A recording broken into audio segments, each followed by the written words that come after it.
kita. Assalamualaikum warahmatullahi wabarakatuh. Salam sejahtera, shalom, om swastiastu, namo buddhaya, wece tungtien, rahayu, rahayu, rahayu. Salam semua saudara. Baik, malam ini tema kita malam ini berkaitan dengan sila Pancasila yang ketiga, yaitu bersatu kita teguh, bercerai kita runtuh. Tema kita pada malam hari ini adalah merupakan suatu ajakan moral agar kita senantiasa bergandengan tangan bersatu untuk mewujudkan kekuatan dalam menghadapi segala rintangan. Narasumber kita kali ini, kita kedatangan narasumber yang jauh dari Banyuwangi. Beliau adalah Bante Tejapuno Mahatera. Selamat malam, Bante. Selamat malam, Mbak Vera. Ya, Selamat malam semuanya. selalu sehat-sehat, Bante. Baik, Yeah. kita tidak akan berlama-lama lagi untuk mempersingkat waktu um, untuk segera memaparkan tema kita malam ini. Silakan, Bante. Baik, waktu yang telah diberikan, saya sampaikan terima kasih. Dan sebelumnya, terimalah salam semua saudara. Salam Pancasila, merdeka. Salam Pancasila merdeka. Terima kasih. Kita baru saja juga memperingati hari 17 Agustus. Dan juga masih suasana 17 Agustusan di mana-mana masih ada kegiatan berbagai macam lomba-lomba untuk meramaikan hari ulang tahun kemerdekaan bangsa kita. Dan pada malam hari ini saya akan membahas sedikit tentang berkenaan tadi sila yang ketiga tentang persatuan Indonesia. Ya, bercerai kita runtuh, bersatu kita teguh, bercerai kita runtuh. Tetapi sebelum saya membahas ke topik yang lebih besar, saya mengajak Ibu Bapak Saudara sekalian untuk introspeksi ke dalam diri. Karena tentunya semua orang ingin memberikan dan melakukan yang terbaik dalam hidupnya untuk manfaat bagi dirinya sendiri, untuk manfaat bagi keluarga, untuk manfaat bagi lingkungannya, untuk manfaat bagi bangsa negara yang dicintainya, dan bahkan bagi kehidupan di alam semesta ini. Karena seseorang itu hidupnya akan bernilai berharga dikala ia benar-benar memberikan manfaat sebesar-besarnya bagi kehidupan ini.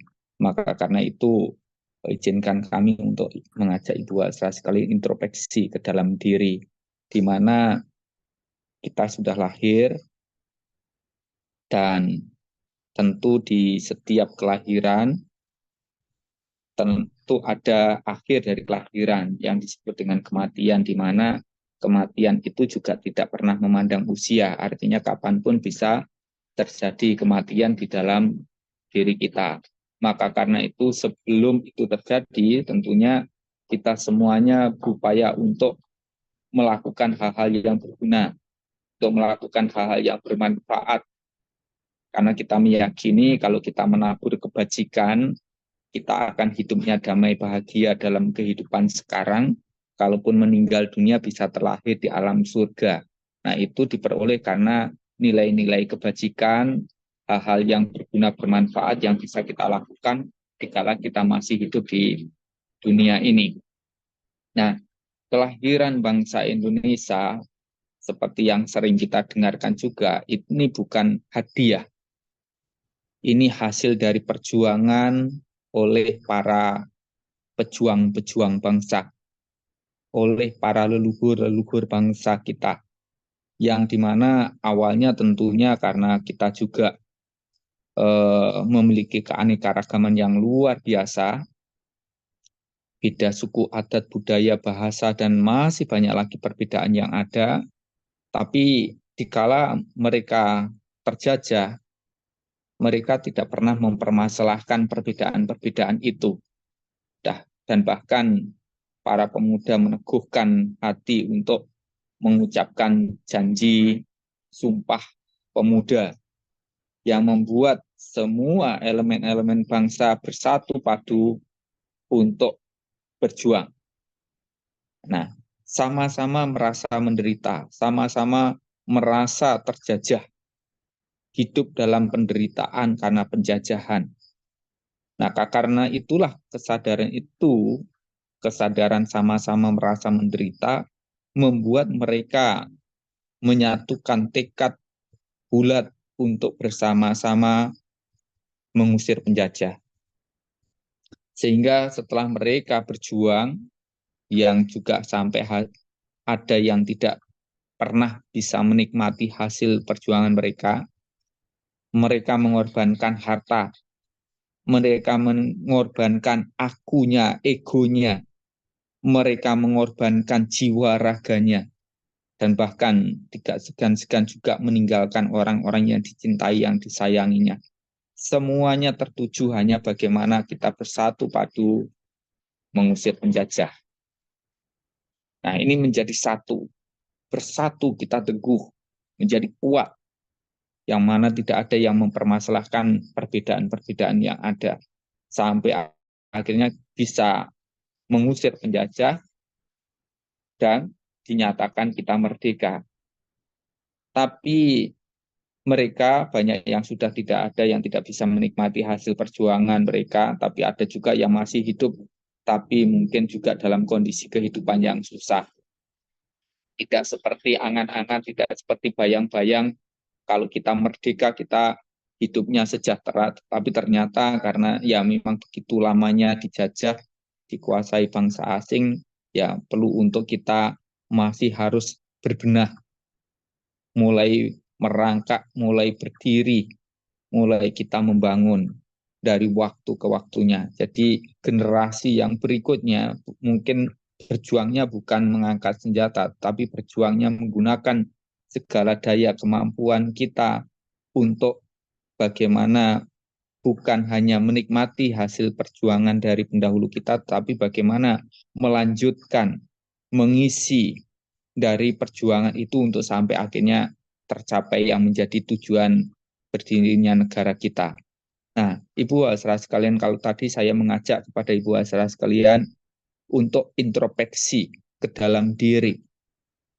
Setelah kita melihat proses perjuangan yang begitu luar biasanya dari pendahulu-pendahulu kita, ya, dari pejuang-pejuang bangsa kita, kita saat ini lahir di dalam kondisi yang tidak terjajah. Tapi kita bukan orang yang hanya menikmati hasil perjuangan, tetapi di sini kita berupaya apa yang kita bisa, apa yang kita mampu untuk mengisi perjuangan dari pendahulu-pendahulu kita ini. Karena tentunya antara satu orang dengan yang lainnya, kita memiliki tingkat keyakinan yang tidak sama. Ya, kita mungkin di dalam Pancasila mengatakan ketuhanan yang Maha Esa. Tapi tingkat keyakinan kita kepada Tuhan yang Maha Esa itu walaupun kita sama-sama yakin, tingkatannya pasti berbeda-beda. Sehingga ini mempengaruhi perilaku kehidupan sehari-hari kita. Kalau mungkin kecintaannya begitu besar, kita totalitas mempersembahkan hidup kita untuk menjunjung tinggi nilai-nilai ketuhanan. Tapi kalau orang yang tidak yakin atau setengah yakin, mungkin setengah-setengah untuk melakukan itu.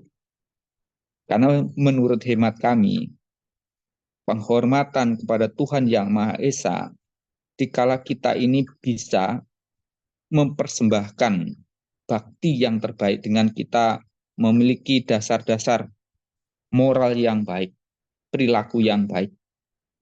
Kemudian kita mau rela berkorban untuk tujuan dari Negara Kesatuan Republik Indonesia berdiri. Jadi semakin orang memiliki keyakinannya semakin totalitas, dia semakin besar kecintaannya dan pengorbanannya kepada bangsa negara ini. Tapi kalau kita tingkat keyakinannya ini rendah, tentu kita tidak akan melakukan itu. Yaitu biar dilakukan oleh orang lain, ya yang penting saya sandang pangan papan tidak kekurangan, tidak mau tahu, tidak peduli, yang penting dirinya sendiri. Atau bahkan tidak melakukan apapun dalam kehidupannya.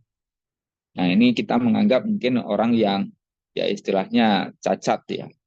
Cacat yang tidak melakukan apapun, hanya menikmati hasil dari apa yang diperjuangkan oleh orang lain. Nah, tingkat kebijaksanaan orang dan juga tidak sama. Tingkat keyakinannya tidak sama, tingkat kebijaksanaan atau pengetahuannya antara satu dengan yang lainnya tidak sama. Tapi saya rasa semuanya ingin memberikan kontribusi bagi pembangunan bangsa ini. Misalnya, ya uh, yang mampunya menjadi seorang petani, dia ingin menjadi petani yang sukses seperti apa, bagaimana supaya menjadi swasembada pangan sendiri begitu. Mungkin juga ada yang memiliki kecintaannya, kemampuannya di bidang pendidikan. Dia mencintai pendidikan, dia mulai merintis pendidikan dari mulai awal sampai PAUD TK sampai perguruan tinggi. Karena kecintaannya dan kemampuannya untuk mengabdikan dirinya di dalam bidang pendidikan. Ada juga yang menjadi pedagang, ada yang menjadi pengusaha, atau menjadi birokrat. Semuanya punya potensi di dalam dirinya masing-masing untuk mampu memberikan, melakukan yang terbaik. Kita jangan pernah merendahkan orang-orang yang mungkin kemampuannya kecil. Kecil menurut kita, tapi belum tentu kecil menurut mereka. Kayak misalnya tukang ojek, tukang beca misalnya. Dia bisanya hanya melakukan itu. Tapi itu juga yang terbaik yang dia bisa berikan dan lakukan dalam hidupnya, untuk dirinya, untuk keluarganya, untuk bangsa negaranya.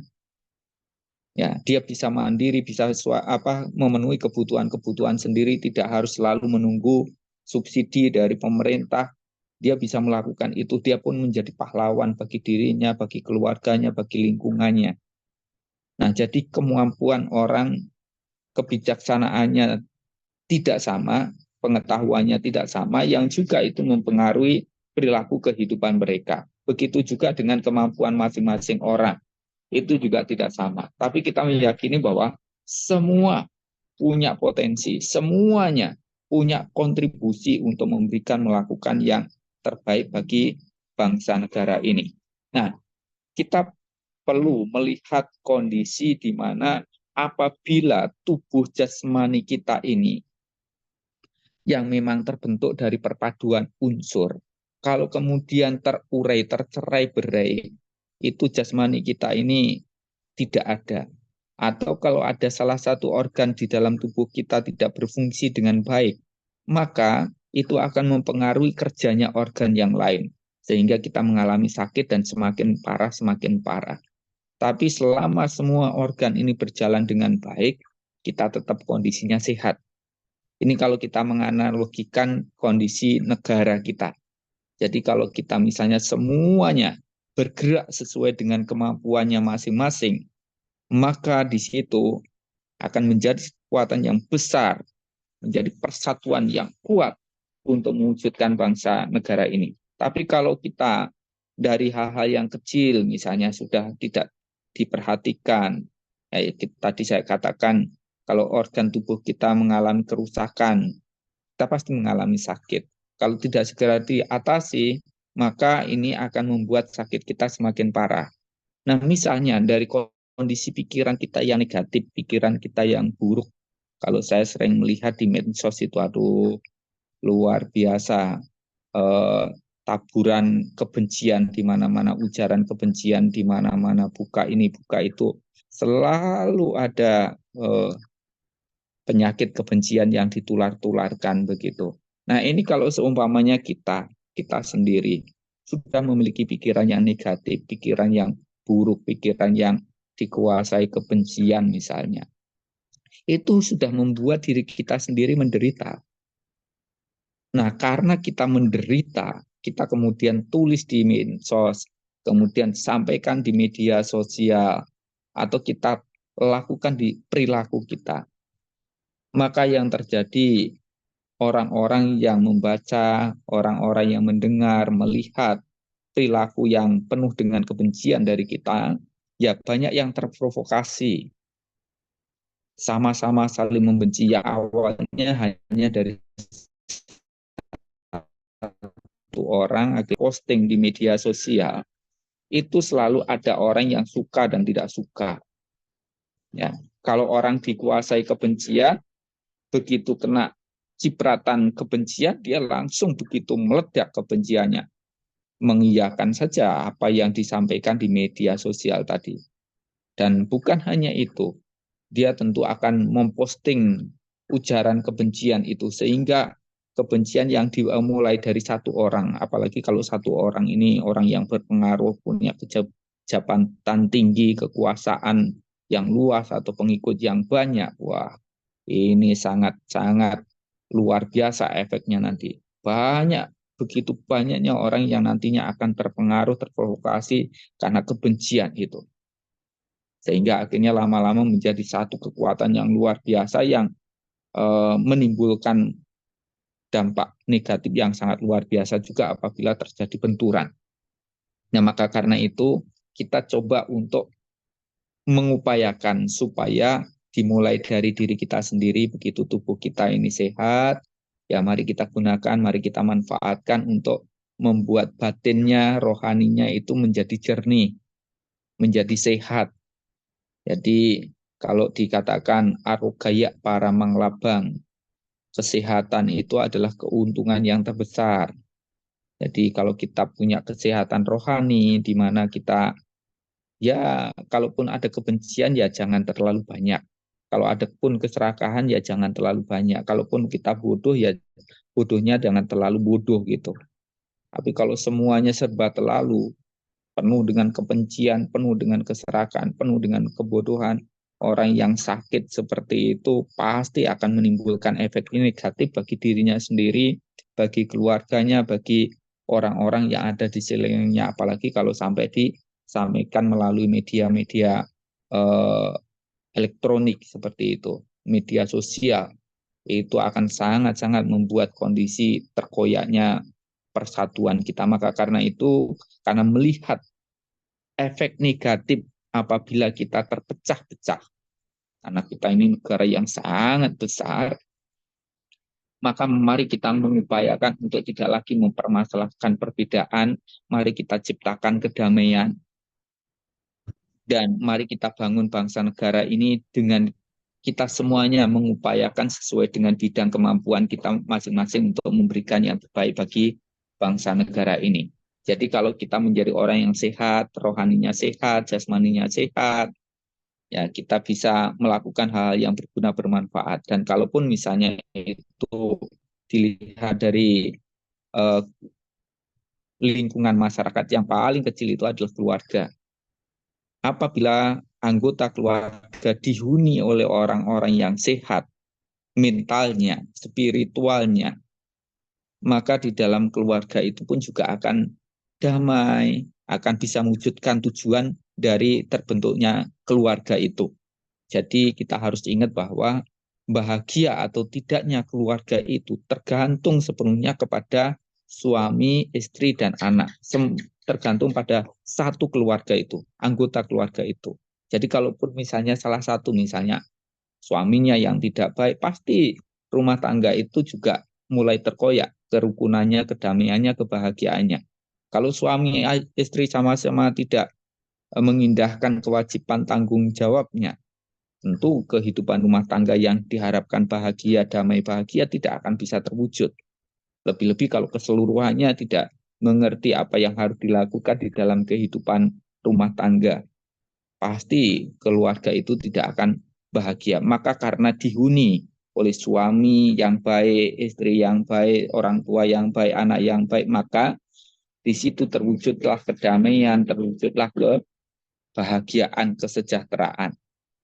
Karena keluarga ini juga di dalam lingkungan masyarakat, di dalam satu negara, ini sumbangsi dari keluarga untuk memberikan manfaat bagi lingkungan. Jadi kalau dihuni di dalam lingkungan sekeliling kita, RT RW kita ini orangnya, rumah tangganya semuanya itu guyup rukun, maka di dalam lingkungan masyarakat pun juga tercipta kerukunan, tercipta kedamaian.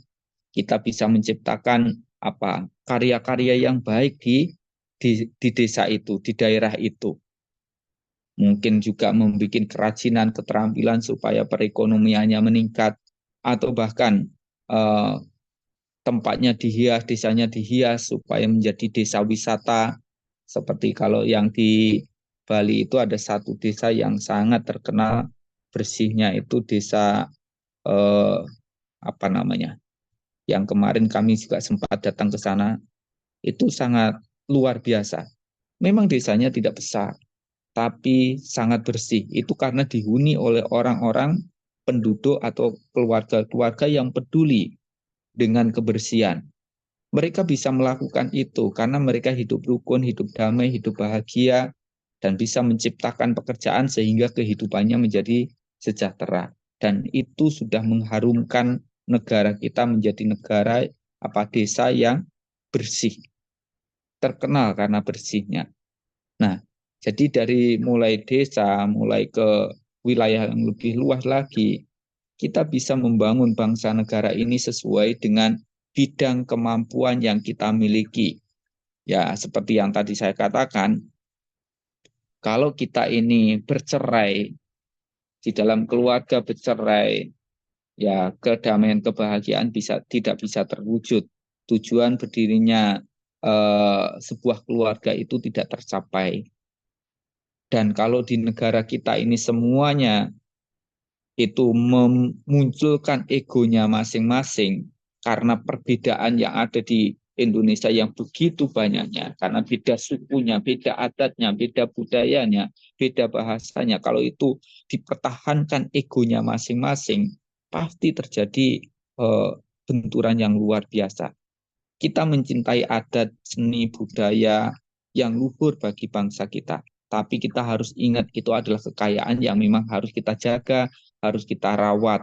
Tapi bukan berarti menjadikan itu sebagai sebuah permasalahan untuk terjadinya sebuah benturan-benturan. Nah, ada beberapa hal yang bisa disampaikan di sini berkenaan dengan supaya kita bisa hidup rukun, hidup damai, saling mencintai, saling menyayangi, untuk menghindari percekcokan, pertikaian, perselisihan. Yang pertama adalah kita harus selalu memiliki perilaku yang penuh dengan cinta kasih. Jadi kita kumpul bergaul dengan siapapun, apalagi sesama anak bangsa, ya kita berperilaku dengan cinta kasih. Karena tidak ada siapapun yang mau diperlakukan dengan kebencian. Kita memperlakukan orang lain seperti kita ingin diperlakukan. Nah, kemudian selain kita memiliki perilaku yang penuh dengan cinta kasih, kita memiliki tutur kata yang penuh dengan cinta kasih. Jadi di mana saja, cobalah kita itu benar-benar menjadi orang yang jujur. Antara apa yang ada di dalam pikiran, ucapan, perilaku kita itu selaras. Yang artinya, perilaku kita, tutur kata kita mencerminkan apa yang ada dalam pikiran kita. Sehingga harapannya, kalau memang perilakunya penuh dengan cinta kasih, tutur katanya penuh dengan cinta kasih, pikirannya pun juga demikian, penuh dengan cinta kasih. Baik di depan orang atau di belakang orang, kita tetap memiliki perilaku yang penuh dengan cinta kasih, tutur kata yang penuh dengan cinta kasih, pikiran yang penuh dengan cinta kasih. Cinta kasih yang kita miliki ini sendiri sesungguhnya juga untuk diri kita sendiri. Tidak ada siapapun yang ingin hidup dengan kebencian. Kita ingin hidup bahagia bebas dari kebencian. Maka karena itu Buddha pernah menyampaikan bahwa apabila seseorang itu masih punya pandangan pikiran bahwa ia menghina saya, agama saya, milik saya, merampas milik saya. Kalau kita masih punya pandangan-pandangan pikiran-pikiran seperti itu, kebencian tidak akan pernah selesai. Jadi kalau kita masih punya pandangan, ia menghina saya, merampas milik saya, melukai, menyakiti, memfitnah saya, maka orang yang punya pikiran seperti itu akan hidup dengan kebencian. Tidak akan sirna kebencian itu dari dirinya. Tapi kalau kita sudah tidak punya lagi pikiran bahwa ia menghina, melukai, merampas, memilik, menyakiti, memfitnah saya, kalau kita sudah tidak punya pikiran-pikiran seperti itu, kebencian bisa hilang dari diri kita. Karena sesungguhnya kebencian itu tidak akan pernah sirna kalau dibalas dengan kebencian. Tapi kebencian akan sirna kalau kita bisa membalas dengan cinta kasih. Sungguh indah, sungguh bahagia hidup tanpa kebencian. Di antara orang-orang yang hidup dengan penuh kebencian, kita hidup bahagia tanpa kebencian. Maka karena itu, kalau kita memiliki pikiran, ucapan, perilaku yang penuh dengan cinta kasih, Ini membebaskan diri kita sendiri dari penderitaan karena kebencian dan membuat kita saling mengingat, saling mencintai, saling menyayangi, terhindar dari percekcokan dan juga pertikaian. Dan yang keempat adalah kita hendaknya senantiasa menjaga sila moral. Moral kita dari semua ajaran agama saya yakin menjadikan moral sebagai landasan perilaku kehidupan umat-umatnya untuk bagaimana supaya menghindari penyiksaan dan pembunuhan makhluk hidup. Kita menghargai kehidupan. Apapun alasannya, kita tidak melakukan pembunuhan apalagi itu kepada manusia. Kalau kita yakin bahwa kita Tuhannya satu, bahwa Tuhan menciptakan keanekaragaman, berarti kalau kita melakukan pembunuhan apalagi itu kepada orang yang misalnya beda keyakinan, itu membunuh Tuhan yang diyakini adalah satu.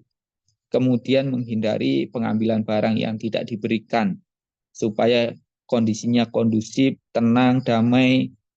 Kita tidak boleh, kita tidak sepatutnya mengambil hak yang memang bukan haknya. Korupsi harus segera diselesaikan supaya tidak berkelanjutan. Kalau itu dibiarkan, ya tidak tahu sampai kapan Indonesia bisa sejahtera. Kemudian yang ketiga itu adalah menghindari perbuatan asusila. Ya, setia dengan pasangannya karena bagaimanapun ya tujuan hidup berkeluarga untuk mewujudkan kehidupan yang bahagia dan tidak ada siapapun di situ yang ingin hidupnya keluarganya menderita. Maka karena itu suami istri bisa sama-sama membangun rumah tangga yang bahagia dengan setia dengan pasangannya. Yang keempat adalah menghindari ucapan-ucapan yang bisa menimbulkan percekcokan, perselisihan, pertikaian.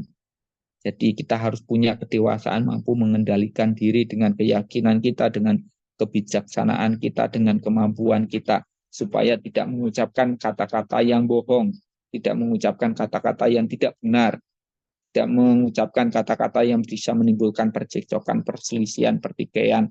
Kalaupun tidak diucapkan, ya setidaknya juga tidak memposting melalui media kata-kata, tulisan, chat-chat yang bisa membahayakan dari kesatuan kita. Dan kemudian yang terakhir adalah menghindari minuman keras, obat-obatan terlarang yang dapat menyebabkan lemahnya kesadaran.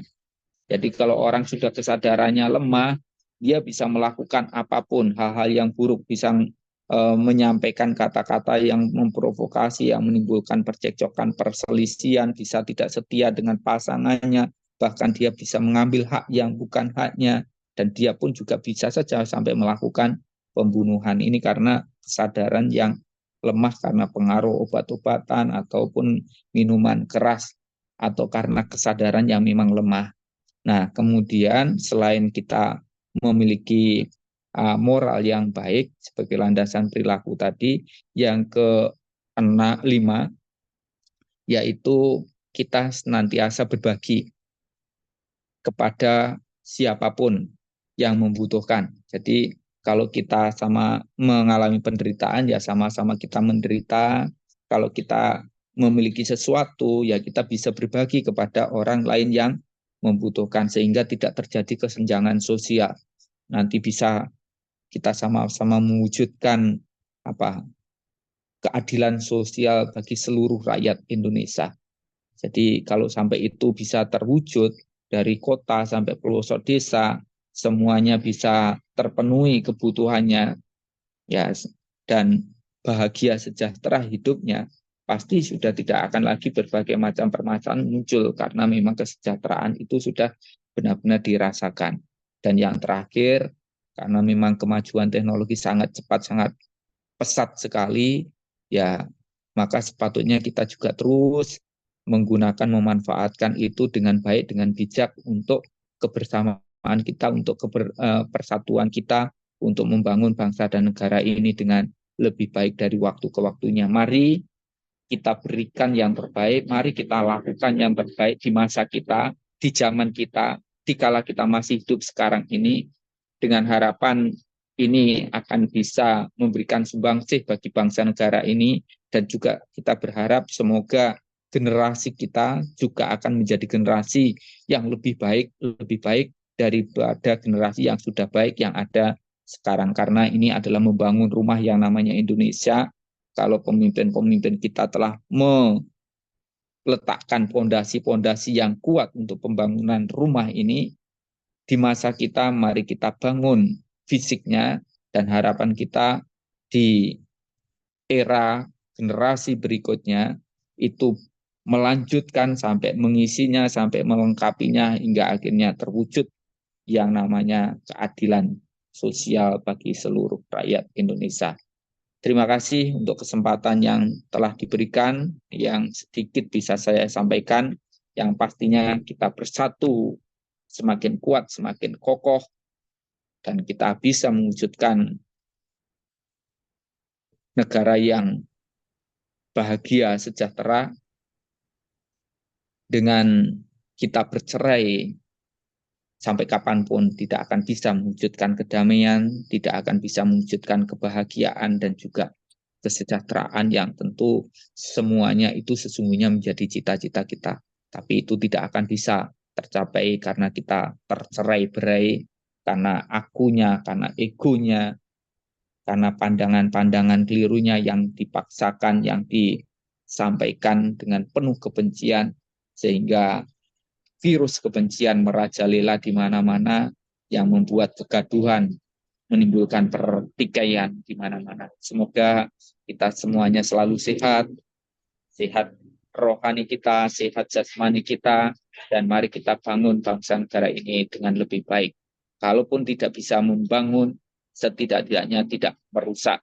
Kalau kita berbuat kebajikan tidak bisa, setidak-tidaknya kita tidak berbuat keburukan.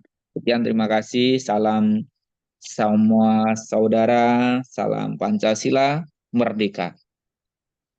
Merdeka, salam semua saudara. Terima kasih paparannya Bante, yang itu tadi dijelaskan bahwa awal dari leluhur kita yang begitu gigih melawan penjajahan di masa lalu, kemudian setelah merdeka, kita sebagai penerusnya adalah kunci awal adalah menghilangkan ego dalam diri. Sehingga banyak nafsu-nafsu yang dalam diri ini yang menjadi cikal bakal kebencian, kesombongan, ria, iri, dan sebagainya. Yang itu bisa mencerai-berai persatuan kita. Jadi ketika kita bisa membunuh nafsu kita, menghilangkan ego kita, keakuan kita, itu juga menjadi cikal bakal kerukunan, keguyuban kita dalam hidup berbangsa dan bernegara. Terima kasih paparan dan uraiannya.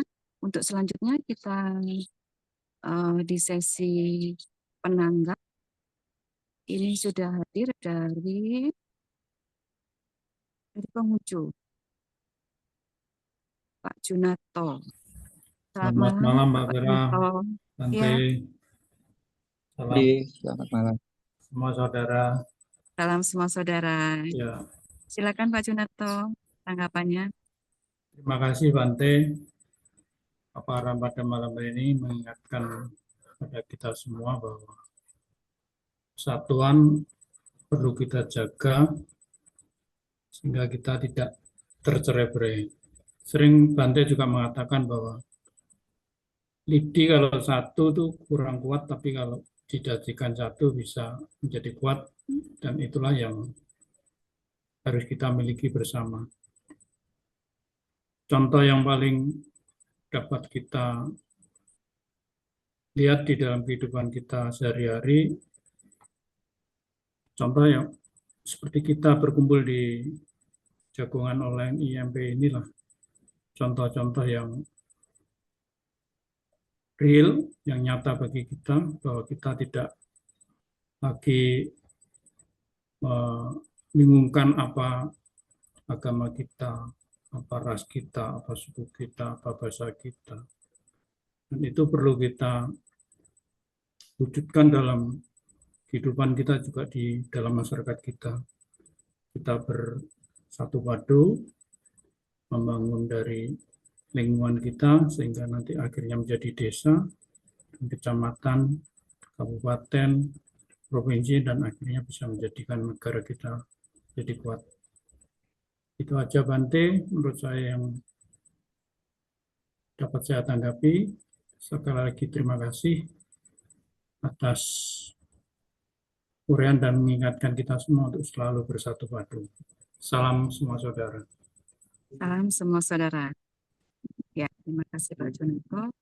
Memang awal dari mewujudkan persatuan itu dari diri kita, kemudian keluarga yang terkecil, kemudian lebih meluas lagi, kelurahan, kecamatan, kabupaten, provinsi, sampai negara kita, sampai kalau bisa mendunia, bisa mewakili duta dari persatuan dan kesatuan.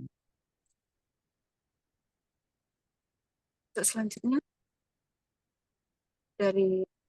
saya melihat ini dari tokoh Hindu, Pak Ketut Mahardika. Selamat malam, Pak Ketut Mahardika.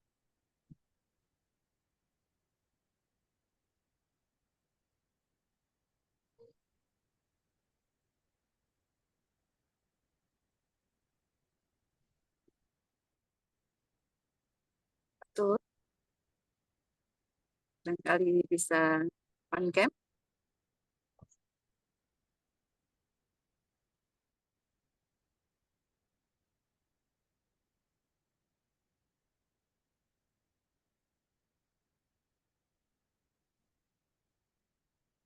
Masih belum ready nih kayaknya Pak.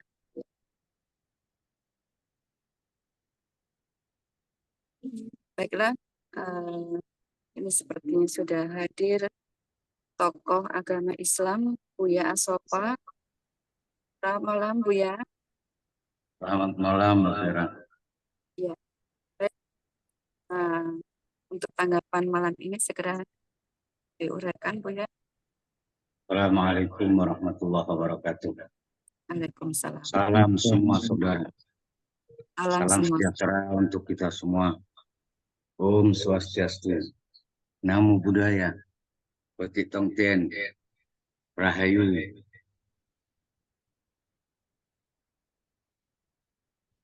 Alhamdulillah. Di perjumpaan yang kesekian kalinya kita semua dipertemukan Tuhan dalam keadaan sehat walafiat. Yang semoga nasihat demi nasihat, petuah demi petuah dari para tokoh yang sudah kita simak, semoga dijadikan nutrisi rohani yang menyehatkan jiwa kita, menyegarkan batin kita, dan membeningkan hati kita, sehingga pikiran dan tindakan kita semakin lebih baik dari hari ke hari.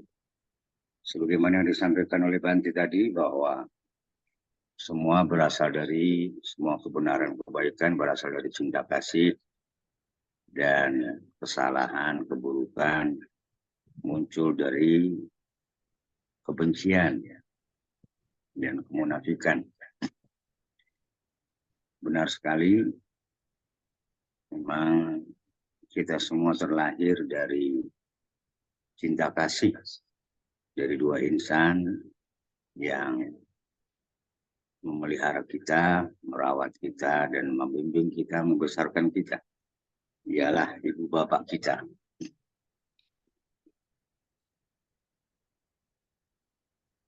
Dan tadi Bante banyak menyinggung soal keluarga. Mudah-mudahan Bante segera punya keluarga. Lengkap Bante. Ya, memang urusan keluarga itu kesatuan yang harus utuh. Yang juga salah satu dari unsur keluarga itu renggang, apalagi berpisah di rasa, maka itu merusak keharmonisan dan keberkahan hidup. kalau falsafah Jawa mengatakan rukun agawi santoso, congkrah agawi bubrah. Ya, semua berawal dari keluarga kecil yang dibina. Yang sebelumnya itu berasal dari keluarga di dalam jiwa setiap manusia. Di mana sesungguhnya di dalam diri kita ini ada alam semesta kecil yang jika itu diurai akan lebih besar dari semesta raya yang amat sangat besar ini. Namun tidak banyak yang mampu mengurai semesta kecil yang ada dalam diri karena pendalaman keilmuan dan kearifan serta pengenalan diri yang belum mencapai ke sana. Mudah-mudahan teman-teman lintas iman yang berkumpul di wadah atau perkumpulan EMP ini dari hari ke hari, dari bulan ke bulan dapat mengurai semesta kecil yang terlipat rapi dalam diri, kemudian mewujudkannya di kehidupan nyata yang penuh hikmah dan kebijaksanaan yang mendatangkan banyak manfaat, maslahah bagi orang-orang sekitarnya. Yang lebih luas lagi bagi bangsa dan negaranya. Memang cinta itu reaksi positif dari jiwa kesatria yang merasa diberkati. Sementara rasa benci itu raddu fi'lin salbiyin minal jabbanil mutar. Rasa benci adalah reaksi negatif dari jiwa pengecut yang merasa diintimidasi. Nah, perasaan diintimidasi ini tentu karena jiwanya sempit, jiwanya kerdil, jiwanya belum besar. Padahal sesungguhnya jika jiwanya dibesarkan, maka tidaklah ia merasa diintimidasi atau ditekan atau diteror atau diambil haknya, dirampas dan semisalnya. Tapi justru merasa sebaliknya, merasa dikuatkan, merasa dilapangkan, atau merasa merasa dilatih untuk menjadi lebih baik, merasa di yang lain yang itu berproses menuju lebih baik dan lebih mulia. Namun karena keterbatasan ilmu, wawasan, dan pengalaman rohanilah, perasaan-perasaan negatif itu mudah muncul. Kalau menurut para spiritualis, karena jiwanya tidak berkembang setelah tubuhnya berhenti berkembang. Padahal setelah perkembangan tubuh jasmani ini berhenti, di situ harus tumbuh, berkembang, pertumbuhan tubuh rohani atau jiwa seseorang, di mana pertumbuhan rohani atau pertumbuhan jiwa seseorang itu tidak ada batasnya. So, kalau pertumbuhan jasmani selalu terbatas, tidak akan tumbuh melebihi 2 meter, kecuali 1, 2, 3 saja itu di dunia ini. Mayoritasnya ya 160, 170, 180. Di atas 80 sudah sedikit, di atas 2 meter langka. Namun karena banyak hal, termasuk karena lingkungan terkecil keluarga, orang tua tidak membimbing atau tidak mendorong, dan lingkungan sosialnya pun juga tidak positif, barangkali tidak punya teman yang soleh, sahabat yang bijaksana, jadilah dia sebagai orang yang jiwanya tidak terbimbing dan tidak tumbuh berkembang sebagaimana mestinya yang diharapkan oleh Tuhan. Untuk itu, dalam kesempatan istiqomah kita berkumpul setiap Senin pukul 19.17 hingga 21.17 ini, mari kita jadikan wadah saling asah asuh di antara kita, saling memberi dan menerima, saling menegur dan menyapa, serta saling-saling yang lain, yang itu ketersalingan yang mengikat hubungan cinta kasih murni kita yang semata-mata karena Allah, dengan Allah, bersama Allah. Semoga kita semua menjadi insan mulia yang diharapkan, yang sesuai dengan harapan yang menciptakan kita semua, yaitu Tuhan yang Maha Kuasa, Tuhan yang Maha Esa. Sementara itu dulu Mbak moderator, mudah-mudahan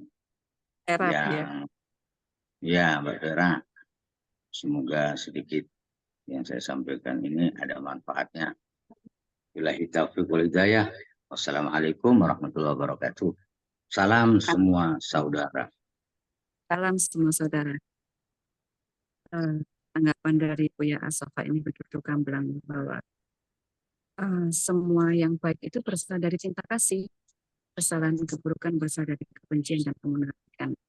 Dan kita ini sendiri ada terlahir dari dua insan yang memadu cinta kasih. Nah, ini menarik sebetulnya ini sama Bante. Apakah bisa dijelaskan juga ini Bante? Kan belum pernah merasakan cinta kasih dua insan ini Bante. Ini bagaimana ini? Kan karena dari keluarga itu ini awal dari kesatuan yang utuh. Ya, baik, terima kasih. Jadi saya sudah sampai kasih kode begini tadi. Jadi memang di dalam Buddhisme ini kan hidup itu ada sebuah pilihan begitu. Dan kita memang harus bertanggung jawab dengan pilihan yang kita pilih. Di setiap pilihan hidup yang nantinya kita pilih itu selalu akan ada suka dukanya. Baik sebagai seorang perumah tangga ataupun menjadi seorang rohaniawan yang sudah meninggalkan kehidupan untuk tidak berumah tangga, artinya tidak punya istri, tidak punya anak, tidak punya rumah tangga lah begitu. Iya. Sehingga yang dihadapinya pun juga berbeda, penderitaannya pun juga tidak sama seperti hanya seorang perumah tangga. Nah, jadi karena memang hidup itu sebuah pilihan, ada konsekuensi dari pilihan, ada suka dan dukanya. Nah, menurut hemat kami, kehidupan berkeluarga itu lebih banyak penderitaannya daripada kebahagiaannya. Maka karena itulah kami tidak berpikir untuk mencari pasangan hidup. Karena menganggap berpikiran bahwa kehidupan berumah tangga itu penuh dengan penderitaan. Dengan diri sendiri saja sudah masalah, apalagi nanti dengan pasangan hidup.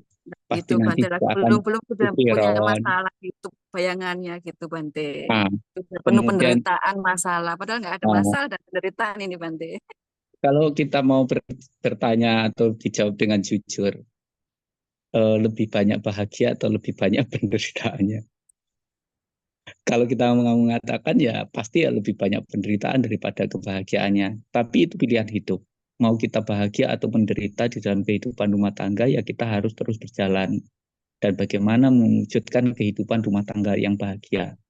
Memang hal yang munafik apabila kita mengatakan bahwa kita bisa hidup berkeluarga dengan orang yang kita cintai itu adalah penderitaan, itu adalah munafik. Itu adalah kebahagiaan kalau kita bisa hidup berkeluarga dengan orang yang kita cintai, yang kita sayangi. Tapi apa jadinya kalau itu seumpamanya berubah? Karena cinta itu ternyata juga tidak kekal, tidak abadi yang dimiliki oleh sepasang suami istri atau sepasang pacar, gitu kan. Jadi dari waktu ke waktu mungkin kalau masih pacaran kelihatan indah-indah, semuanya tampil indah, tampil sempurna karena takut ditolak cintanya. Tapi begitu nanti sudah menjadi suami istri, pagi siang sore malam kumpul, baru ketahuan ternyata kayak orang membeli kucing dalam karung gitu. Kan namanya itu kan juga ciptaan Tuhan, Nah, dia nanti dinamis kalau sudah hidupnya. berkeluarga,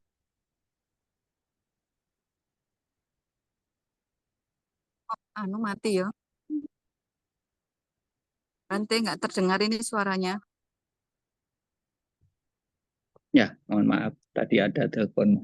Jadi kita juga harus bisa menerima kekurangan-kekurangan pasangan kita sebagai konsekuensi untuk membangun kehidupan rumah tangga. Makanya kalau sama-sama mempertahankan ego, pagi, siang, sore, malam, saya rasa tidak ada rukun-rukunnya. Pagi-pagi sudah gangguan, siang sudah rok-rokan, mau tidur pun masih slow-slowan gitu kan, jadi tidak ada tenang-tenangnya gitu. Tapi karena rasa cinta itulah yang membuat mereka saling mengalah. Ya, Tapi ya itu. seberapa lama dia bisa mampu mengalah, lama-lama ya jeblok juga gitu kan. Tapi itu pilihan gitu. Nanti kalau Ya. sudah berkeluarga, tidak punya anak, katanya hidupnya menderita, tidak punya anak. Tapi begitu punya anak, anaknya ini mungkin tidak baik, tidak hormat, tidak bakti. Akhirnya juga mengatakan, oh saya menderita Bante karena pasangan saya menderita Bante karena anak saya. Jawaban saya, mohon maaf kalau kasar, ya siapa suruh kamu menikah, siapa suruh kamu punya Kan anak gitu. gitu, nanti arahnya kan seperti Nah, itu menikah. Salahnya mungkin sendiri menikah. bagi kehidupan perumah tangga, melihat kehidupan kami sebagai seorang biku itu atau rohaniawan itu adalah penuh dengan penderitaan. Kan sesungguhnya yang dicari di dalam kehidupan ini apa gitu? Mau berumah tangga atau tidak berumah tangga itu kan hanya sarana atau jalan hidup. Yang dicari, yang dituju itu apa? Tentunya tujuannya adalah hidup bahagia. Nah, sebagai seorang perumah tangga mungkin melihat kehidupan para biku itu lebih banyak penderitaan daripada kebahagiaannya. Maka karena itulah mereka memilih menjalani hidup berumah tangga. Kami para biku melihat kehidupan rumah tangga lebih banyak penderitaannya daripada kebahagiaannya. Maka karena Itu itulah hanya kami sudut memilih pandang ya Bante. menjalani hidup, memilih hidup menjadi seorang rohaniawan yang kami juga sangat istilahnya bisa memberikan hidup kami untuk manfaat bagi kehidupan ini tanpa memikirkan ya untuk urusan pribadi, untuk urusan keluarga, anak istri, tidak memikirkan untuk hal-hal demikian. Mas Sehingga Bante, waktu bentar saya cut dulu, ini ada yang bertanya ini di kolom chat. yeah. Mohon izin bertanya, persatuan adalah dari Ibu Titin. Persatuan adalah gambaran keutuhan negara, bagaimana menjaga komitmen persatuan di masa globalisasi saat ini, di mana pengaruh luar yang buruk kuat mempengaruhi generasi bangsa. Oh ya, baik. Terima kasih, pertanyaan yang sangat luar biasa. Tadi juga sebenarnya saya mau sentil sedikit tentang hal itu. Jadi bisa diibaratkan ini, bisa dianalogikan begini. Kalau kita itu kondisi imun kita bagus, kita sehat, imun kita baik, kita tidak akan mudah terserang berbagai macam virus atau penyakit apapun yang dari luar ke dalam kita. Tapi kalau kita memang kondisinya imunnya lemah, ya kita mungkin karena banyak faktor misalnya kecapean atau kebanyakan beban pikiran, beban keinginan. Nah, atau karena faktor perubahan iklim yang membuat kita juga tidak mudah segera adaptasi, itu akan sangat mudah untuk masuknya kuman-kuman penyakit untuk menyerang kita. Artinya apa? Kalau kita negara kita itu kuat, kokoh, kita bersatu teguh, tidak perlu khawatir, tidak perlu takut dengan ancaman yang ada di luar sana. Tapi kalau kita lemah, lengah, mempermasalahkan perbedaan, kemudian juga kondisinya itu mungkin ada yang mudah disogok. Kan yang di luar sana punya kepentingan, misalnya, oh di negara Indonesia itu kaya raya, saya ingin menguasai negara sana. Saya akan mencari orang sana untuk saya bayar supaya jadi mata-mata, supaya jadi pengkhianat bangsa, sehingga karena itu dari 1-2 orang ini membuat negaranya hancur gitu. Tapi kalau orang-orang seperti itu tidak ada, kita itu bersatu, kita itu sama rasa, sama-sama menderita ya dirasakan bersama, bahagia juga dirasakan bersama. Saya rasa kekuatan imun yang begitu kuat ini yang akan membuat serangan-serangan dari luar itu tidak akan mudah masuk. Lebih-lebih kalau sekarang, mohon maaf, kemajuan teknologi sudah sangat canggih sekali. Kita bisa saling memberikan informasi untuk hal-hal yang berguna, bermanfaat untuk menjaga kerukunan, kedamaian yang tentu menjadi harapan bagi semuanya. Tapi kalau kemudian ya tadi ada virus-virusnya tadi, kemudian ada yang menyampaikan melalui media, ya dengan sangat mudah itu akan menyebar kemana-mana, sehingga Indonesia lama-lama menjadi rapuh dari serangan-serangan dari luar, kuman-kuman yang dari luar sana bisa dengan mudah masuk dan bahkan mengambil harta kekayaan kita yang ada di bumi Nusantara ini.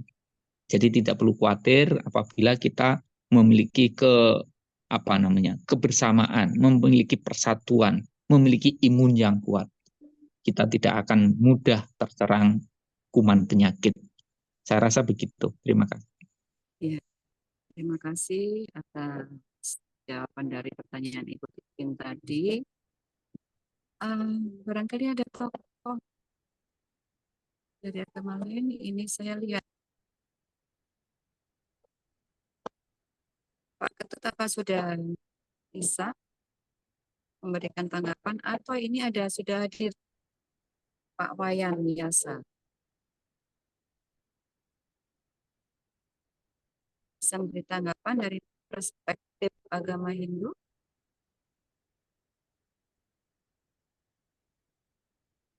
Malam Pak Wayan Yasa. Halo, selamat malam, Mbak Vera. Iya, selamat malam. Barangkali bisa memberikan tanggapan dari tema di atas. Perspektif. Baik, terima kasih. Bante, selamat malam. Juga Bapak Ibu sekalian. Salam semua saudara ya. Izin saya off cam ya. Bisa saya izin off cam saya ya, off cam. Ya. Temanya hari ini sangat bagus ya, di mana terkait dengan sebentar saya lihat dulu ya, karena saya ini temanya sangat bagus karena di sini yang saya lihat bersatu kita teguh, bercerai kita runtuh. Sudah banyak diuraikan tadi oleh pembicara sebelumnya bahwa apa yang diharapkan di sini adalah tentu rasa persatuan dalam keharmonisan. Begitu Bante ya, persatuan dalam keharmonisan. Jangan sampai kita terpecah belah, kemudian tercerai-berai, akhirnya bubar semua. Oleh karena itu rasanya keharmonisan yang ada di forum ini juga perlu dijaga terus. Kita berasal dari berbagai etnis, berbagai bangsa, berbagai agama, perlu menjaga ini. Ini pandangan kami adalah memang keharmonisan ini perlu kita jaga bersama-sama agar persatuan dan kesatuan tetap utuh dimanapun kita berada,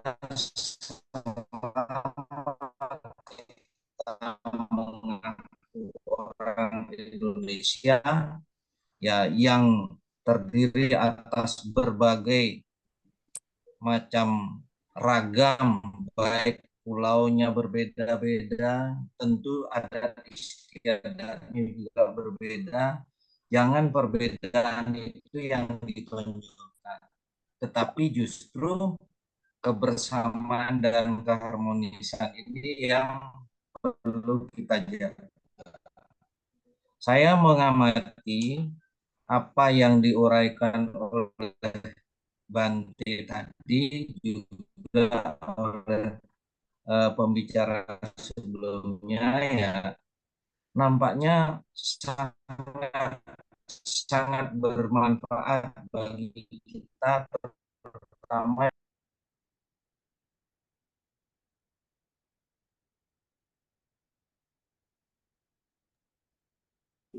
Sepertinya terputus Pak Yasa.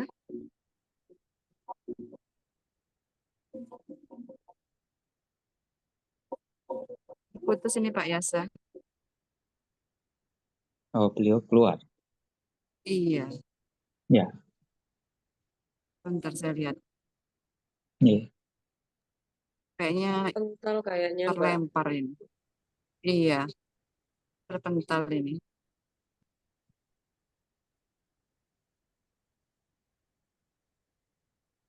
Ya, mungkin bisa ditanggapi kembali oleh Dilanjut. pemateri.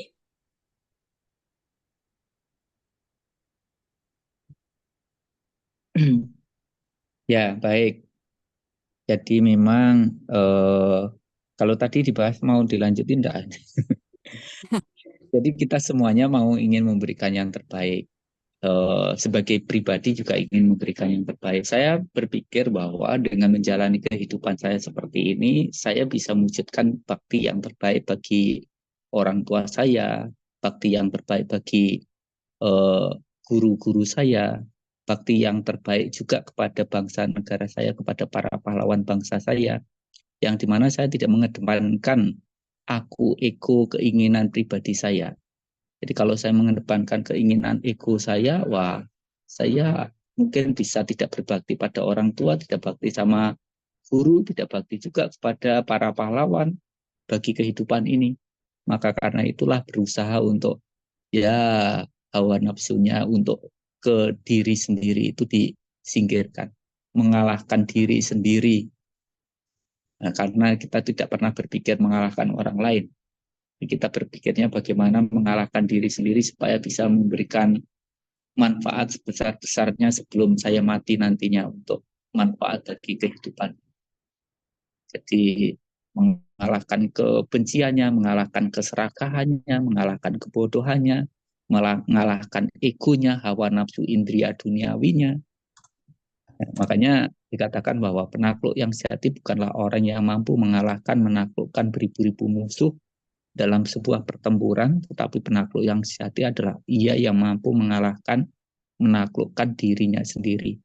Ya walaupun saya juga tidak tahu apakah mampu bertahan, mampu memenangkan dari perjalanan hidup ini, saya juga tidak tahu. Tapi dianggaplah jalan hidup yang kami pilih ini latihan lah, berlatih. Jadi kalau misalnya tidak kuat, tidak mampu ya bendera putih dinaikkan, angkat tangan gitu. Nanti ya saya harus todong Gus Nizam, carikan pasangan gitu. Oh ya, siap. Siap, sepertinya Gus Nizam siap untuk. Tapi kalau saya masih bisa kuat bertahan ya bendera putihnya tidak saya tarik, saya akan terus berjuang. Berarti Iya banget, yang Bante. tanda gini tadi sementara bisa diturunkan ya. Ini Saya sepertinya sudah Pak Yasa sudah hadir ini, Bante. Sudah hadir kembali. Barangkali bisa meneruskan tanggapannya. Pak Yasa? Iya, Ya, terima tadi kasih. terlempar. Mohon maaf tadi saya terlempar ya. Saya Iya. tidak banyak mengomentari. Sudah ada rasanya intisarinya seperti yang saya sampaikan tadi ya. Mari kita jaga persatuan dan kesatuan untuk keharmonisan bersama-sama. Itu aja Bante intisarinya. Mohon maaf saya terlempar tadi sinyalnya kurang bagus ini. Ya, Terima kasih. Pak Salam Yasa. sejahtera. Tadi ya, dadakan Ya. tadi diminta untuk Oke. memberikan tanggapan. Ya, nggak masalah. Monggo. Ini Bante, maaf sebelum melanjutkan memberikan tanggapan lagi. Ini ada pertanyaan dari kolom chat dari Muhammad Mudin. Izin bertanya, bagaimana caranya agar kekuatan berbangsa dan bernegara semakin erat dan harmonis? Melihat dengan kondisi sekarang ini, bangsa Indonesia dihadapi berbagai problem ekonomi, politik, dan berbagai macam masalah. Langkah apa yang kita buat ataupun dari komunitas Indonesia merayakan perbedaan untuk mempersatukan umat. Terima kasih. Baik, terima kasih. Yang pertama sih ini udah langkah yang bagus dengan kita setiap Senin kita sering kumpul, ya sering ngopi bareng lah. Jadi artinya kalau kita ini tidak pernah ketemu, tidak akan pernah kumpul, tidak bicara-bicara begini, semuanya akhirnya punya pandangan pemikiran yang macam-macam. Oh, agama si A ini begini, begini, begini gitu. Padahal kita tidak tahu. Tapi kalau kita sudah kumpul bersama, permasalahan ketidaktahuan kita terhadap apa yang diyakini oleh orang lain, akhirnya kan kita bisa hilangkan, oh ternyata ajaran agama A, B, C itu seperti ini, seperti itu. Sehingga harapan kita memang ke depannya ini tidak lagi ada permasalahan-permasalahan seperti itu. Jadi kalaupun misalnya saat ini kondisi negara kita seperti itu, yang pertama yang harus kita lakukan, ya semoga kita tidak terpengaruh. Jadi ambil hal yang baik, hal yang positif. Nanti memang kadang-kadang, aduh, sampai saya itu mohon maaf lah dari segala kekurangan atau yang dimiliki oleh Pak Jokowi gitu ya. Ya saya melihat saya sendiri mungkin belum mampu sampai seperti yang beliau ini, tapi kecintaan beliau terhadap bangsa negara ini kepada masyarakat ini sangat luar biasa besar. Beliau tidak pernah mempermasalahkan orang yang menghina, menghujat, memaki, dan beliau tetap bekerja. Nah, apapun yang beliau telah berikan dan lakukan, itulah kemampuan beliaunya. Kalau kita tidak bisa memberikan lebih daripada beliau, ya setidaknya kita menyukurilah ternyata ada pemimpin yang bisa demikian. Ya terima kasihlah intinya kepada beliaunya. Kalau ada yang baik kita contoh, kita tiru untuk kita lakukan. Kalaupun tidak baik, ya mari kita sendiri yang mengupayakan untuk menjadi lebih baik. Saya yakin beliaunya juga sama seperti pemikiran saya bahwa saya tidak bisa memuaskan semua keinginan-keinginan orang. Jadi kalau memang punya keinginan ya silahkan.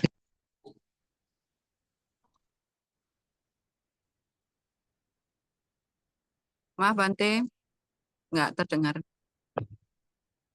Ya, jadi saya pikir beliaunya juga pikirannya mungkin juga seperti saya bahwa saya tidak bisa memenuhi semua keinginan-keinginan semua orang, memuaskan keinginan-keinginan semua orang.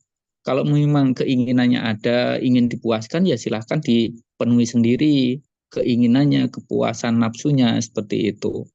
Dan beliaunya sudah memberikan, melakukan yang terbaik. Kalaupun misalnya ada yang tidak baik, ya kita lakukan sendiri supaya kita bisa memberikan sumbangsih sesuai dengan bidang kemampuan kita untuk menjadi lebih baik. Kadang-kadang ya kita ini kayak kurang terima kasih lah, tidak bisa menghargai jasa orang, tidak pernah bisa menerima permohonan maaf dari orang lain, padahal kita juga punya banyak salah.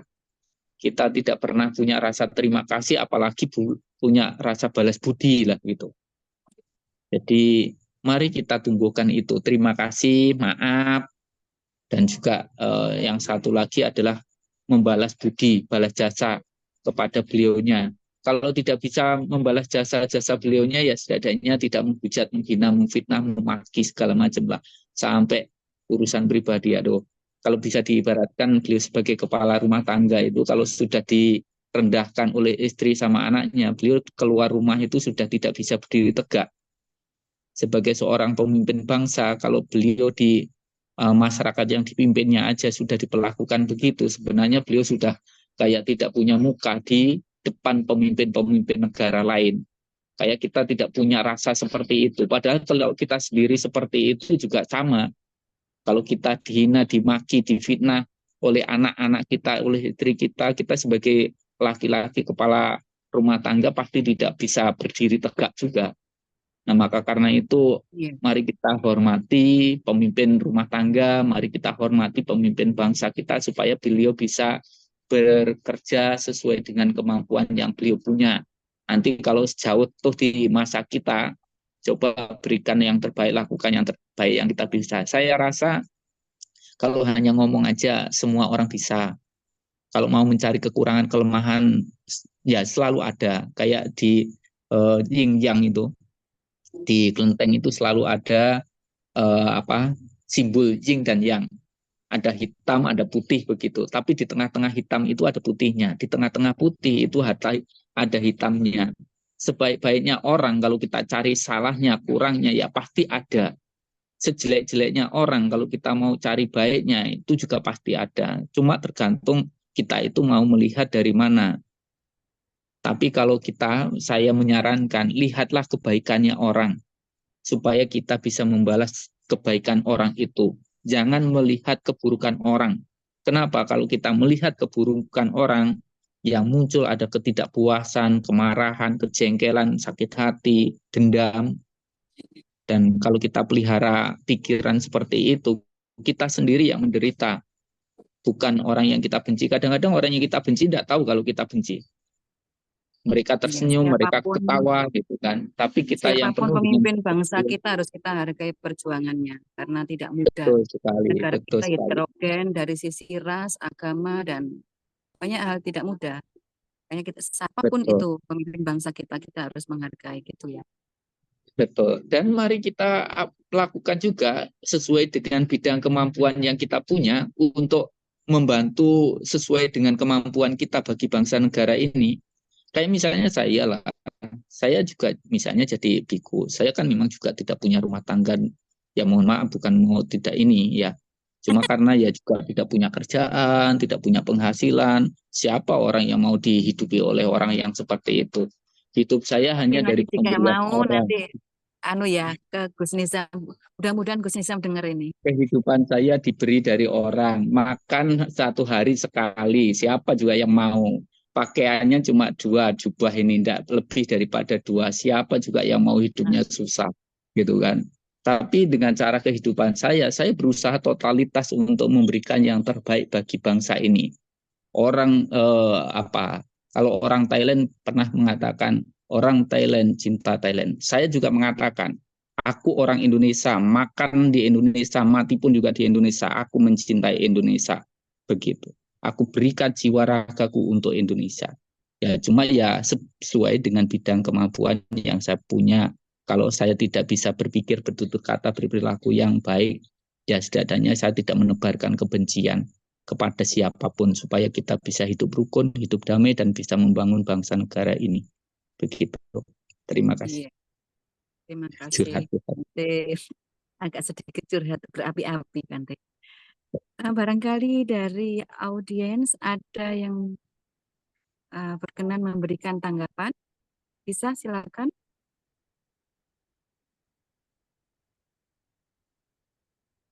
Ini ada Ibu Masyita Novianti, barangkali bisa memberikan sedikit tanggapan dari tema kita.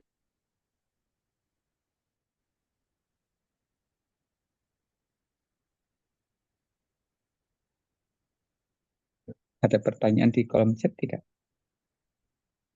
Sudah tidak ada ini. Kolom chat sudah semua.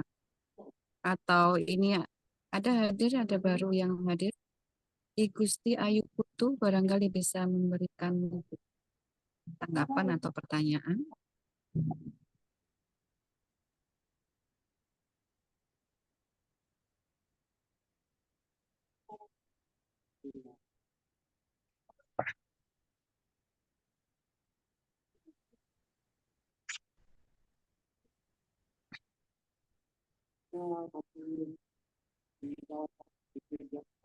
Ini tidak ada ini. Nah, kalau itu tidak ada, ditutup Ngobrol saja. santai aja dulu sampai Ya. penghujung waktu nanti. Saya itu senang sekali kalau ada orang-orang, pintar-pintar sebenarnya. Di Indonesia ini tidak kekurangan orang pintar. Ya, Tapi kalau kemudian kepintaran kita kemudian digunakan dengan cara yang salah, ya Indonesia negaranya rusak. Makanya berpengetahuan luas, berketerampilan, terlatih di maaf Bante, baik dalam tata. saya potong dulu. Ini ada Joko Prasetyo raise hand ini. Pak Joko Prasetyo, bisa on cam?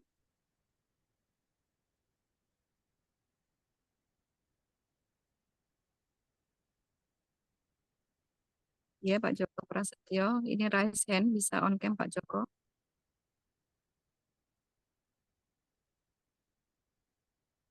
atau tadi kepencet. Ya, dilanjut Bante. Ya, jadi maaf ini ada ada Ya, malam Pak silakan. Joko Prasetyo. Silakan Pak. Tadi Bante sempat bahas soal yin. Jadi selain itu kita ada dualisme, jadi pengetahuan baik dan tidak baik.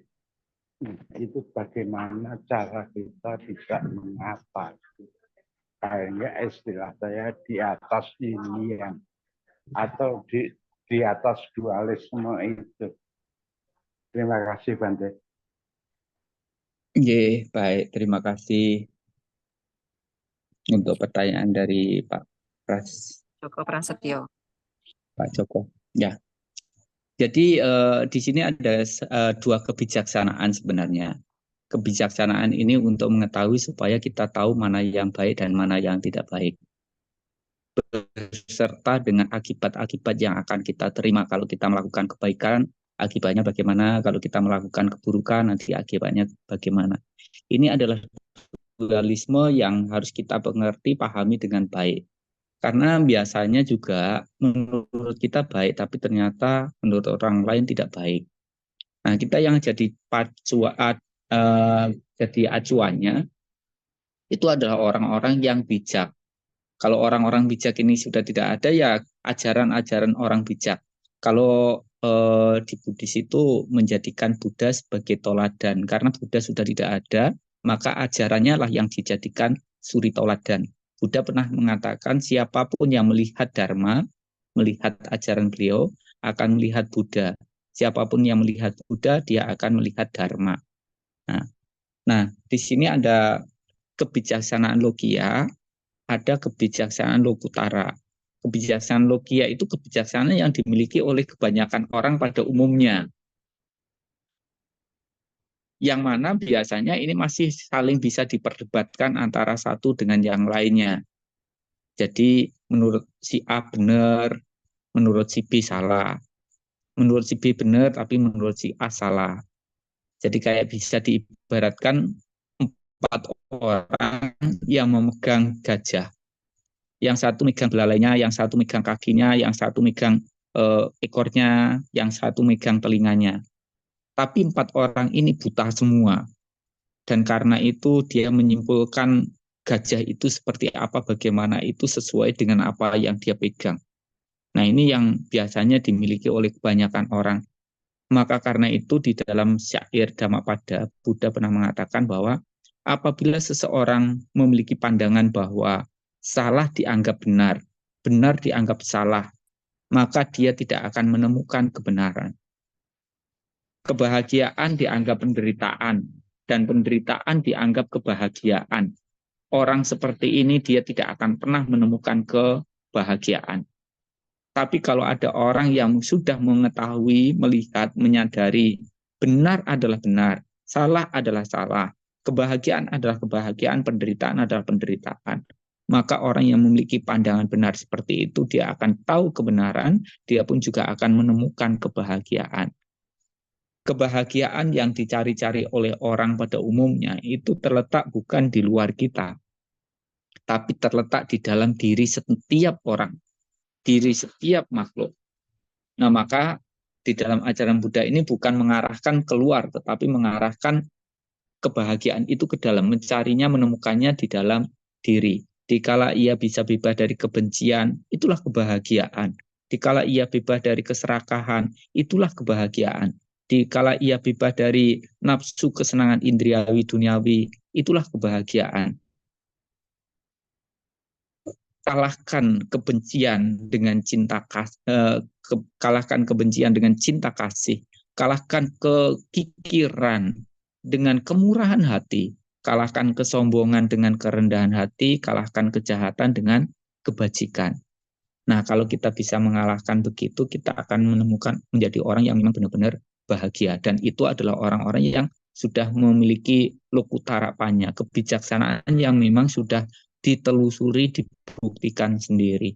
Jangan percaya begitu saja terhadap apa yang orang yang kita hormati katakan.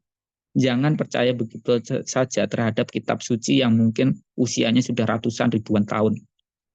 Jangan percaya begitu saja terhadap tradisi yang sudah turun-temurun. Tapi kita boleh meyakini apabila kita sudah mau datang, mau melihat, mau membuktikan sendiri. Walaupun saya misalnya berjubah gundulan, tidak mungkin melakukan hal yang melanggar sila misalnya gitu. Kemudian saya mengatakan, Bu, Pak, cabai ini pedes. Ibu bapak saudara sekalian jangan percaya. Tapi kalau mau ya Ante, untuk membuktikan berikanlah cabai itu kepada saya. Biarkan saya mencobanya. Nah dari situlah kita namanya membuktikan. Jadi jangan karena dikatakan oleh orang yang kita hormati, karena kedudukannya, karena kekuasaannya kita mempercayai begitu saja.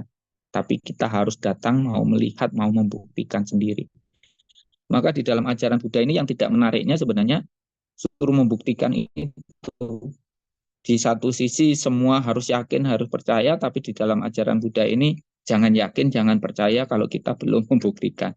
Begitu. Nah nanti dengan cara seperti itulah kebijaksanaan kita akan tumbuh, kita akan bukan hanya di dalam dualisme antara baik dan tidak baik, tapi kita akan mampu melihat kebenaran secara nyata, dan kita bisa menembus kebenaran itu sampai akhirnya kita bebas dari duka, bebas dari penderitaan. Mengetahui penderitaan, mengetahui sebab penderitaan, mengetahui akhir penderitaan, dan mengetahui jalan menuju akhir penderitaan. Jadi di dalam ajaran ini sebenarnya intinya di situ. Kalau kita sudah mampu mengetahui penderitaan, kita mengetahui sebabnya, dan sebabnya kita kikis sampai habis, maka disitulah ada akhir penderitaan. Nah, untuk mengakhiri penderitaan ini, ada jalan tengah yang beruas 8 yang harus kita lalui untuk bebas dari sebab penderitaan dan bebas dari penderitaan tadi. Dari mulai kita memiliki pandangan hidup yang benar, pikiran yang benar, ucapan yang benar, perilaku yang benar, mata pencaharian yang benar, upaya yang benar, konsentrasi yang benar, dan kesadaran yang benar. Nah, jalan tengah yang beruas 8, benar-benarnya 8, itulah siapapun yang melewati, siapapun yang melalui, ya akan bebas dari penderitaan. Dan itu adalah kebijaksanaan Lokutara. Ya. Jadi bukan kebijaksanaan Logia, tapi kebijaksanaan Lokutara yang akhirnya kita bebas dari duka. Bukan hanya kita ingin hidup bahagia meninggal masuk surga, tapi kita bisa gayuh kasampurna. Begitu, terima kasih. Terima kasih. Bagaimana, Ada Pak satu, ya? Saya ada pertanyaan. Karena kelihatannya Bante itu tahu bahasa Jawa. Saya emang orang Jawa. Jadi ada istilah para leluhur-leluhur itu bilang bahwa untuk menjadi orang yang bijaksana itu harus bijak. Nah, bijak di sini artinya adalah bijaksana dan bijaksini. Bijaksini itu kepada diri sendiri dahulu, baru bijak ke sana. Itu kira-kira benar enggak pemahaman itu, Bante? Bijaksana sama bijaksini dulu. Jadi bijaksini baru bijaksana. Artinya sebenarnya sepatutnya kita tidak mengajarkan orang lain selama kita sendiri belum terajar, belum menjadi terpelajar.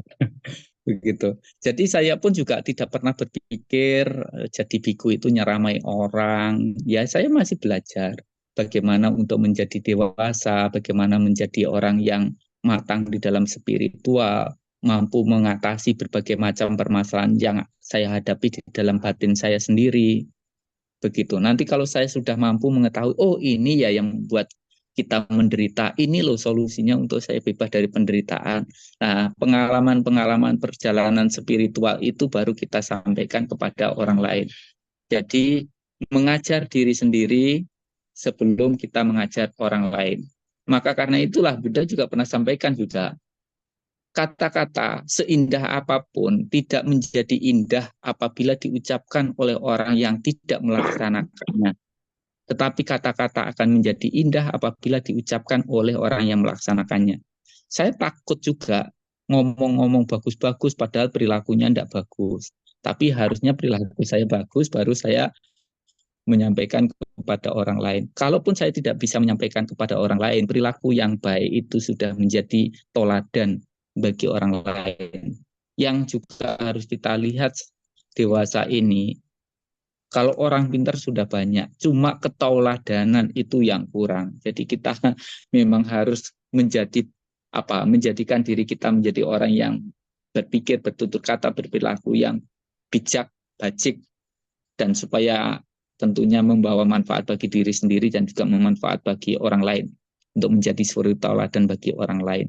Ya saya rasa itu kalimat yang bagus, Pak. Jadi bijak sini dulu, baru kemudian bijaksana.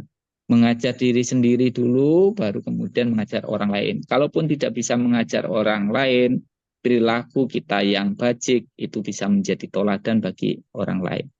Terima kasih. Saya perlu banyak belajar dari Pak Joko ini yang juga saya rasa sudah cukup sepuh. Sepuh ini ilmunya banyak, harus sering disesep biar tambah semakin ampuh gitu. Ya. Terima Terima kasih kasih. Pak Salam Joko Rahayu. atas pertanyaannya. Sami-sami. Rahayu. Ya, Boleh terima lah. kasih. Monggo silahkan yang lain. Ya. Sepertinya ini sudah di penghujung waktu, Bante. Bante bisa memberikan closing statement-nya. Baik, terima kasih untuk semuanya telah memberikan kesempatan bagi kami. Hidup adalah tidak pasti, yang pasti saat ini saya masih hidup dan saya berupaya untuk melakukan yang terbaik yang saya bisa. Walaupun yang terbaik menurut saya belum tentu yang terbaik bagi Ibu Asra sekalian, tapi saya yakin Ibu Asra sekalian juga akan selalu melakukan yang terbaik yang bisa Ibu Bapak Saudara lakukan untuk bangsa negara ini. Mari kita bangun Indonesia dari kristalisasi dari upaya-upaya kita semua untuk mewujudkannya. Semoga kita semuanya hidup rukun, hidup damai, hidup bahagia, dan jayalah selalu Indonesia. Salam kita semua saudara, salam Pancasila, merdeka. Terima kasih Bante sebagai narasumber malam ini, begitu hebatnya memberikan paparan. Sepertinya temanya sederhana tapi begitu luar biasa dipaparkan oleh Bante. Dan marilah kita melanjutkan perjuangan bangsa ini dengan meningkatkan keimanan kita. Dengan menumbuhkan rohani kita semakin baik, sehingga kita bisa mewujudkan kerukunan hidup berbangsa dan bernegara, agar kita tidak tercerai-berai.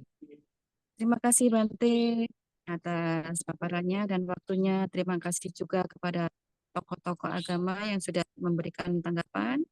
Terima kasih juga kepada audiens yang sudah hadir.